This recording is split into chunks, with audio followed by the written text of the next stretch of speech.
श्रोतेहो नमस्कार. आजच्या वृत्तविशेष या कार्यक्रमामध्ये आपलं स्वागत. श्रोतेहो, गेल्या वर्षी 1 डिसेंबरपासून भारताकडे G20चं यजमानपद आलं. यानंतर सुमारे 9-10 महिन्यांमध्ये देशभरात ठिकठिकाणी बैठका झाल्या. देशाची आर्थिक राजधानी असलेल्या मुंबईत वेगवेगळ्या विषयांवर G20च्या बैठका झाल्या. त्यामुळे महाराष्ट्राच्या उद्योग व्यवसायांना प्रोत्साहन मिळालं. इतकंच नाही, आपल्या उत्पादनाच्या निर्यातीमध्ये वाढ होऊ शकते असा विश्वासही राज्यातल्या उत्पादकांना वाटायला लागला. एक प्रकारे G20मुळे राज्याच्या अर्थचक्राला गती मिळाली. या अनुषंगानं G20च्या आर्थिक परिणामांविषयी अधिक माहिती आजच्या वृत्तविशेषमध्ये आपण घेणार आहोत. तसंच G20 देशभरातल्या बैठकांचा आढावाही थोडक्यात घेणार आहोत. श्रोतेहो, मुंबईप्रमाणेच पुणे, छत्रपती संभाजीनगर, नागपूर या शहरांमध्येही G20च्या वेगवेगळ्या विषयांवरच्या बैठका पार पडल्या. पुण्यात G20 समूहातील देशांच्या शैक्षणिक मंत्री, शिक्षण तज्ज्ञ यांची एक बैठक झाली, तर छत्रपती संभाजीनगरमधील बैठकीचा विषय W20 म्हणजे महिला केंद्रित होता. नागपूरला C20ची म्हणजे सिव्हिल विषयक चर्चा करण्यासाठी बैठक झाली. एकूणच G20मध्ये भारताने समाजातल्या सर्व घटकांना सामावून घेण्याचा प्रयत्न केला गेला. याचे फायदे आता हळूहळू दिसू लागले आहेत. देशात आणि महाराष्ट्रात झालेल्या बैठकांचा आढावा घेतला आहे आंतरराष्ट्रीय घडामोडींचे अभ्यासक शैलेंद्र देवळाणकर. 2023 मध्ये भारताकडे G20 या जगातल्या अत्यंत प्रभावी अशा आंतरराष्ट्रीय संघटनेचं अध्यक्षपद होतं. ही जगातली एक अत्यंत प्रभावी अशा स्वरूपाची संघटना आहे, कारण आज जागतिक जीडीपीच्या 85% जीडीपी, जागतिक लोकसंख्येच्या साधारणतः 70% लोकसंख्या आणि जागतिक व्यापाराच्या साधारणतः 80% व्यापार ज्या देशांच्या अंतर्गत येतो किंवा संघटनेच्या अंतर्गत येतो ते G20 संघटना आहे. ही संघटना साधारणतः 40हून अधिक आंतरराष्ट्रीय वित्तीय संस्थांना मार्गदर्शन करते, ज्यामध्ये IMF आणि वर्ल्ड बँकचा समावेश होतो. अशा संघटनेचं अध्यक्षपद भारताकडे येणं हा भारतासाठीचा अत्यंत मोठा बहुमान असा होता. भारत ह्या संघटनेचा संस्थापक सदस्य आहे आणि संस्थापक सदस्य झाल्यापासून पहिल्यांदाच भारताला अध्यक्षपदाचा बहुमान मिळाला होता. यापूर्वी ज्या ज्या देशांकडे अध्यक्षपदाचा हा बहुमान यायचा त्या वेळेला प्रामुख्याने जी राष्ट्रप्रमुखांची बैठक असायची, जी 2 दिवस चालायची, त्यावर जास्तीत जास्त भर हा दिला जायचा. परंतु भारताने हा जो पायंडा होता हा मोडीत काढत काही नवीन प्रवाह याच्या माध्यमातून सुरू केले आणि हे प्रवाह भविष्यामध्ये G20चं अध्यक्षपद ज्या ज्या देशांकडे येईल त्या देशांना मार्गदर्शक ठरतील अशा प्रकारचे हे नवीन प्रवाह आहेत. त्यातला पहिला प्रवाह होता तो म्हणजे केवळ ह्या 2 दिवसाच्या परिषदेवर जी 9 आणि 10 तारखेला झाली त्याच्यावर भर न देता त्याच्या पूर्वी शेकडो बैठकांचं आयोजन करणं आणि भारताने आपल्या 60 शहरांमधून 250च्या वर बैठकांचं आयोजन केलं आणि या बैठकांच्या माध्यमातून जवळपास 125 देशांच्या प्रतिनिधींना भारताला बोलवलं आणि त्यांनी भारतावर येऊन भारतामध्ये झालेलं डिजिटल ट्रान्सफॉर्मेशन असेल, आर्थिक परिवर्तन असेल, भारतामध्ये झालेलं इन्फ्रास्ट्रक्चर डेव्हलपमेंट असेल, या सगळ्यांचं त्यांनी पाहणी केली, त्यांचं दर्शन त्यांना होऊ शकलं आणि त्यामुळे एक अत्यंत वेगळा मेसेज हा आंतरराष्ट्रीय समुदायामध्ये गेला की हा बदललेला भारत आहे, हा गुंतवणुकीसाठी योग्य असणारा भारत आहे. त्यामुळे G20च्या अॅन्युअल समिटच्या पूर्वी अशा स्वरूपाच्या शेकडो बैठकांचं आयोजन करणं आणि त्यासाठी शेकडो देशांना आमंत्रित करणं हा एक नवीन पायंडा हा भारताने सुरू केला. दुसरा जो पायंडा भारताने या माध्यमातून केला तो म्हणजे भारताने हे अध्यक्षपद जनभागीदारीच्या माध्यमातून राबवलं. जनभागीदारी म्हणजे यापूर्वी ज्या ज्या वेळेला भारतामध्ये अशा स्वरूपाच्या आंतरराष्ट्रीय परिषदा व्हायच्या त्यावेळेला प्रामुख्याने त्या दिल्लीपुरत्या, दिल्लीच्या विज्ञान भवन पुरत्या मर्यादित राहायच्या आणि त्यामुळे सर्वसामान्य जनतेचा त्यामध्ये फारसा सहभाग नव्हता. परंतु यावेळेला पहिल्यांदा असं आपण केलं की सर्वसामान्य भारतीयांपर्यंत ह्या अध्यक्षपदाचं महत्व काय आहे, त्याचे परिणाम काय होऊ शकतात, याच्या माध्यमातून सर्वसामान्य जनतेच्या आर्थिक जीवनामध्ये काय बदल होऊ शकतात, या सगळ्या गोष्टी लोकांना कळावं या दृष्टिकोनातून काही अवेअरनेसचे प्रोग्राम आपण घेतले. त्याचप्रमाणे तरुण असतील, महिला असतील, नागरी समाज असेल, या सगळ्यांचा सहभाग त्याच्यामध्ये कसा होईल या दृष्टिकोनातून त्यांच्या परिषदा जसं W20 असेल, Y20 असेल, C20 असेल अशा स्वरूपाच्या परिषदा भारताने आयोजित केल्या. त्यामुळे G20 काय आहे सर्वसामान्य भारतीयांना कळायला मदत झाली. त्यामुळे हा एक अत्यंत महत्वाचा बदल आहे. त्यामुळे हे 2 नवीन पायंडे जे आहेत ते भारताने G20च्या माध्यमातून पाडले आणि जे अत्यंत महत्वपूर्ण ठरले. त्याचप्रमाणे भारताने ह्या G20च्या परिषदेमध्ये काही महत्वाचे मुद्दे उपस्थित केले. ते मुद्दे अत्यंत महत्वाचे होते. भारताने आपला जो शेर्पा ट्रॅक होता त्या शेर्पा ट्रॅकवरनं ग्लोबल बायोफ्युएल अलायन्सचा मुद्दा उपस्थित केला. त्याचप्रमाणे इन्क्लुझिव्ह ग्रोथचा मुद्दा उपस्थित केला आणि हे दोन्ही मुद्दे मान्य झाले. जो फिनान्शियल ट्रॅक आहे त्यावरती भारताने क्रिप्टोकरन्सीच्या नियंत्रणाचा मुद्दा उपस्थित केला होता, जो सर्वांना मान्य झाला. त्याचप्रमाणे IMF आणि वर्ल्ड बँक या आंतरराष्ट्रीय वित्तीय संस्था आहेत, त्यांच्यामध्ये पारदर्शकता कशी आली पाहिजे, स्ट्रक्चरल रिफॉर्म्स कसे झाले पाहिजे, जेणेकरून कर्ज देताना पक्षपातीपणा व्हायला नको, या दृष्टिकोनातून भारताने काही महत्वाचे सुझाव दिले आणि ते मान्य करण्यात आले. त्याचप्रमाणे जे कर्ज विळख्यामध्ये अडकलेले 70हून अधिक देश आहेत त्यांना कशा प्रकारचं रिलीफ देता येईल या दृष्टिकोनातून भारताने महत्वपूर्ण मुद्दे मांडले आणि तेही ऍक्सेप्ट झाले. तसंच भारताने पहिल्यांदा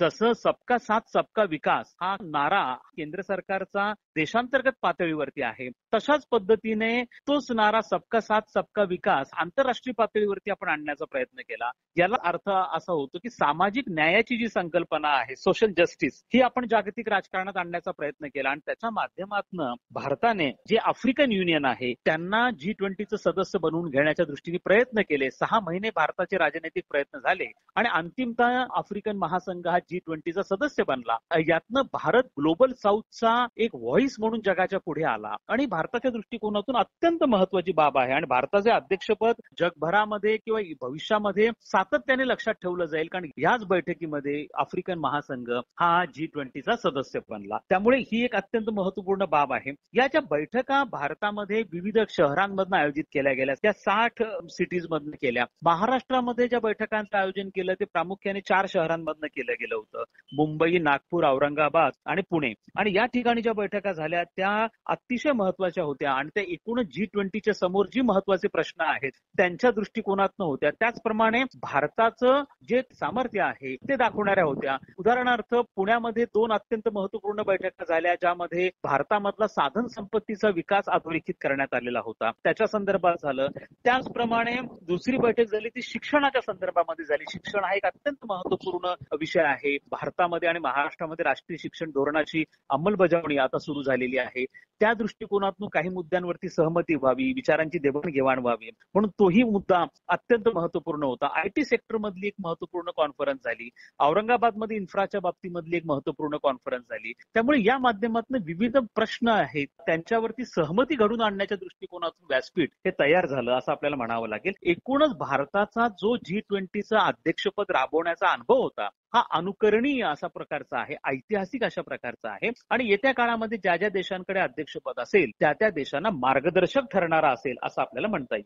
श्रोते हो, भारतासारखा विकसनशील देश असो की अमेरिकेसारखी महासत्ता, प्रत्येकाची सर्व गणितं येऊन थांबतात ती जमा खर्चाच्या खतावणीपाशी. G20 समूहातील राष्ट्रांना एकमेकांच्या मदतीने आर्थिक विकास साधण्याचं ध्येय साध्य करण्यासाठी निधीच्या उपलब्धतेचा विचार करण्यावर या परिषदेत विशेष भर दिला गेला. त्याचाही लाभ भारताला आणि त्याच जोडीनं महाराष्ट्रालाही भविष्यात होणार आहे. याविषयी माहिती देत आहेत आर्थिक घडामोडींचे विश्लेषक उदय तारदाळकर. अत्यंत उत्साहाने आणि उमेदीने भारताने G20 संमेलन साजरे केले. या G20 संमेलनामध्ये चक्क 60 शहरात 200च्या पेक्षा जास्ती सभा झाल्या.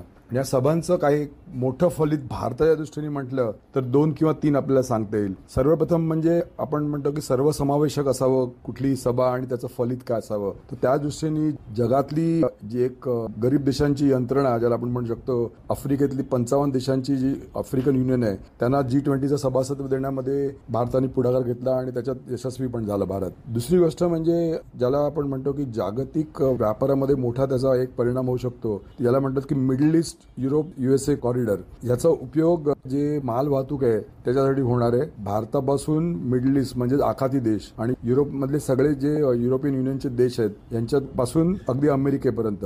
आणि ह्या जो भारताने रोडमॅप बनवलाय त्याच्यामध्ये रेल्वेचा एक प्रामुख्याने समावेश असेल आणि त्याशिवाय सी रूट असेल. महत्वाचा फायदा या सगळ्या देशांना होणार आहे आणि त्यात सर्वात महत्त्वाचा फायदा म्हणजे त्याच्यामध्ये जवळजवळ 40% जी कॉस्ट असेल, लॉजिस्टिक्स कॉस्ट, म्हणजे एखादी वस्तू एका ठिकाणून दुसऱ्या ठिकाणी पाठवायची त्याच्यामध्ये बचत होणार आहे. याचाच अर्थ आपण जेव्हा निर्यात करू तेव्हा निर्यातीमध्ये प्रचंड मोठा फायदा होणार आहे भाव ठरवण्यात, आणि आपण जेव्हा आयात करू तेव्हा त्याची कॉस्ट कमी होणार आहे. म्हणजे दोन्ही बाजूनी भारताला याचा मोठ्या प्रमाणावर फायदा होऊ शकतो. त्याचप्रमाणे आपल्याला माहिती आहे की भारत जवळजवळ 80% खनिज तेल आयात करतो आणि मोठ्या प्रमाणावरती या सगळ्या देशांवरती आपण अवलंबून असतो.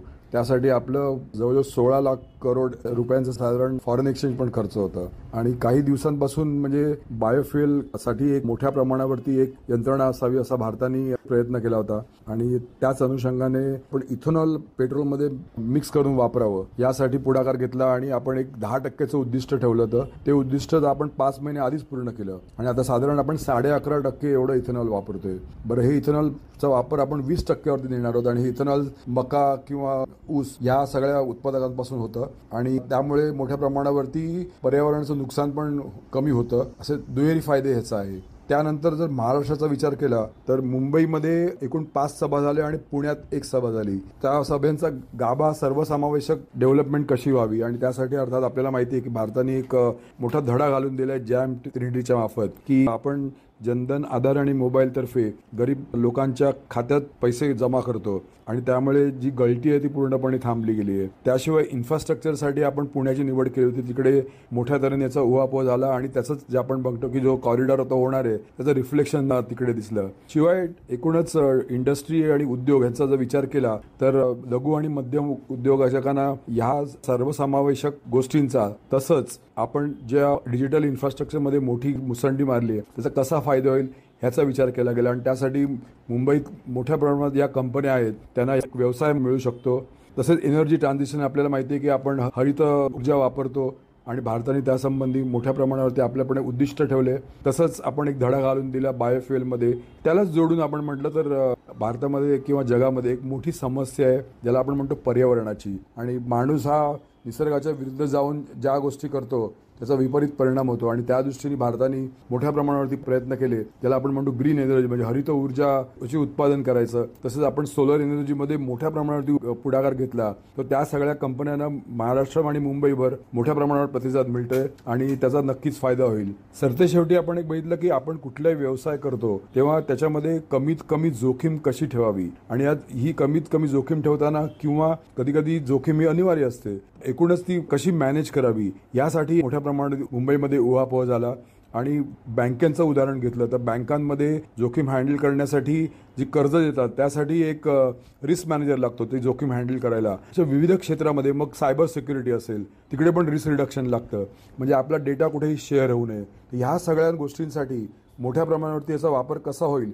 याच्यावरती चर्चा झाली आणि त्याचा फायदा हा मुंबई आणि महाराष्ट्रातल्या उद्योगधंद्यांना मिळणार आहे. आणि मोठं जर आपण उदाहरण घेतलं सर्वसमावेशकतेचं जे UPI ज्याच्यामुळे भारताची आता जगामध्ये एक शान उंचावली गेली आहे तर UPIचा वापर आपल्या बँकिंग प्रणालीपासून कसा होईल त्यासाठी इंटरनेट शिवाय UPI कसा वापरता येईल याचं आपल्याकडे एक डेमॉन्स्ट्रेशन झालं आणि त्या डेमॉन्स्ट्रेशनला आपले रिझर्व्ह बँकेचे गव्हर्नर डॉक्टर शक्तिकांत दास सुद्धा हजर होते आणि त्यातून या गरीब जे राज्य आहेत किंवा ज्याला आपण म्हणतो इमर्जिंग मार्केट्स यांना पण फायदा होईल आणि मुंबईतल्या ज्या ह्या कंपन्या आहेत आणि UPIच्या द्वारे ज्यांना जास्तीत जास्त प्रणाली तयार करायची आहे त्यासाठी पण त्याचा फायदा होईल. म्हणजे G20चं जर फलित म्हटलं तर भारत आणि महाराष्ट्र किंवा मुंबई या सगळ्यांचाच मोठ्या प्रमाणावरती या G20चा प्रभाव पडलेला आहे आणि येत्या काळात त्याचा मोठ्या प्रमाणावरती फायदा करून घेता येईल हे निश्चित. श्रोते हो, कोरोना महामारीसारख्या संकटामुळे युरोप आणि इतर बलाढ्य देशांचीही आर्थिक आघाडी कमकुवत झाली. त्या तुलनेत भारतानं सर्व क्षेत्रात आत्मनिर्भरतेचा मंत्र जपत मोठी झेप घेतली आणि आर्थिक आपत्ती निर्माणच होणार नाही इतकी भक्कम व्यवस्था केली. त्याचं जगभरातल्या नेत्यांनी G20मध्ये कौतुक केलं. आता या वर्षभरात झालेल्या G20च्या कार्यक्रमांचाही लाभ देशाला आणि राज्याला मिळेल यात शंका नाही. श्रोते हो, आपला वृत्तविशेष हा कार्यक्रम आपण न्यूज ऑन AIR या ॲपवरही लाईव्ह ऐकू शकता. यासोबतच आमच्या मुंबई एअर न्यूज या यूट्यूब वाहिनीवर कार्यक्रमाचं ध्वनिमुद्रण आपल्याला कधीही ऐकता येईल. याबरोबरच आजचा वृत्तविशेष हा कार्यक्रम संपला. हा कार्यक्रम आकाशवाणी मुंबईच्या प्रादेशिक वृत्त विभागानं सादर केला. संपादन आणि सादरकर्त्या सरस्वती कुवळेकर, निर्मिती सहाय्य भारती गांधी, लेखन आणि समन्वय अपूर्वा बेडेकर आणि निवेदन संदेश नाईक.